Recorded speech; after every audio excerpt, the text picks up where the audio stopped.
Hello ഒരുപാട് നാളുകൾക്ക് ശേഷം മറ്റൊരു വീഡിയോയിലേക്ക് എല്ലാവർക്കും സ്വാഗതം. ഈ ഒരു വീഡിയോ 2 കൊല്ലം മുന്നേ ഞാൻ ബെഞ്ചാറോങ് റെസ്റ്റോറൻറ്റ് പോയപ്പോൾ എടുത്തതാണ്. ഇത് ചെന്നൈ അൽവാർപേട്ടിലാണ്. അപ്പോൾ ആദ്യം തന്നെ സ്റ്റാർട്ടേഴ്സ് എന്ന് പറഞ്ഞിട്ട് കൊണ്ടുവന്നത് ഈ ഒരു ഐറ്റം ആയിരുന്നു. എനിക്ക് ഒട്ടും ഇഷ്ടപ്പെട്ടില്ല. ബേസിക്കലി ഹണി, ജിഞ്ചർ അങ്ങനത്തെ കുറേ ഐറ്റംസ് നമ്മളൊരു ഇലയിൽ വെച്ചിട്ട് കഴിക്കാം. അത് കഴിഞ്ഞിട്ട് കൊണ്ടുവന്നതാണ് ഈ ഒരു ഇലയിൽ പൊതിഞ്ഞൊരു ചിക്കൻ. ഇത് നല്ല ടേസ്റ്റ് ഉണ്ടായിരുന്നു. ഇതിൻ്റെ കൂടെ ഡിപ്പ് പോലെ ഒരു ഹണി സോസും ഉണ്ടായിരുന്നു. ഹണി ഗ്ലേസ് ചിക്കൻ പോലെ തന്നെയാണ് ബേസിക്കലി. പക്ഷേ എനിക്കിതിൻ്റെ ടേസ്റ്റ് ഒരുപാട് ഇഷ്ടപ്പെട്ടു. നോർമലി ഞാനൊരു ഹണി ഗ്ലേസ് ചിക്കൻ്റെ ഫാനല്ല. അന്ന് മാംഗോ സ്റ്റിക്കി റൈസ് കത്തി നിൽക്കുന്ന കാലമായതുകൊണ്ടും എനിക്കത് കഴിക്കാൻ ഒരു നല്ല ക്രേവിങ്സ് വന്നതുകൊണ്ടും അത് തിരഞ്ഞു പോയതായിരുന്നു. പക്ഷേ കോക്കോനട്ട് സ്റ്റിക്കി റൈസ് ആണ് എനിക്ക് കിട്ടിയത്.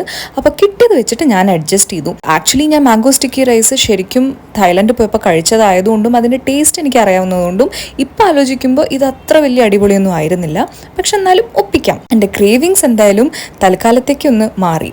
അപ്പോൾ എൻ്റെ പുറകിലിരിക്കുന്നത് ആരാന്ന് നിങ്ങൾ ആരെങ്കിലും ശ്രദ്ധിച്ചായിരുന്നു ഇത്രയും നേരം? മറ്റാരുമല്ല, ധ്യാൻ ശ്രീനിവാസനായിരുന്നു.